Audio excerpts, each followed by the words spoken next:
Number 5 is sales history. Now this is truly fascinating to me.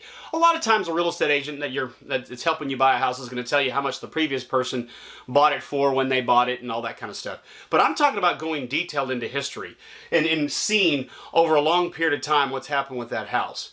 The tool that I use, I have a video on this, is PropStream.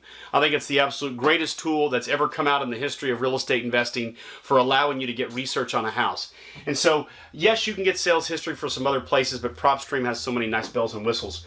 I'll give you a story about sales history. So I was looking at this one house that a family member was looking to purchase, and it was very odd because I saw where it had been listed and then what it had sold for. And then 5 years later, what it had been listed for, what it had sold for. And each time, it had sold for a lot less than list price. And this happened 3 times in like 8 years. It just was bizarre. Something was not right about that.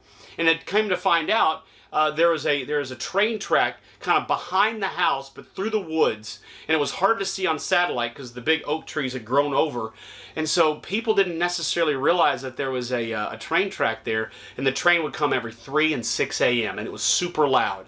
So these people would buy these houses. What I discovered, they'd buy this house, love the house, then they just could never sleep because these stupid train rolling through, and so they'd sell it a few years later, right? So when you see a sales history where the house has been sold a bunch of times, you're going to need to look into why that might be. That's peculiar, because if the house is awesome, if it's a great area, it's a place people love, they love to live, they don't sell very often.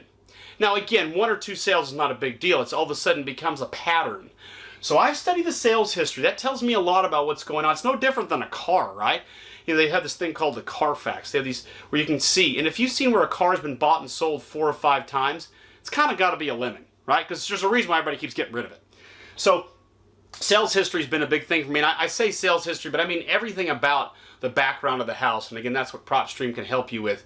That helps paint a picture of what's really going on that's kind of beyond what you could discover from simply looking at it with your own eyes. There's more to the story, and oftentimes sales history will teach that.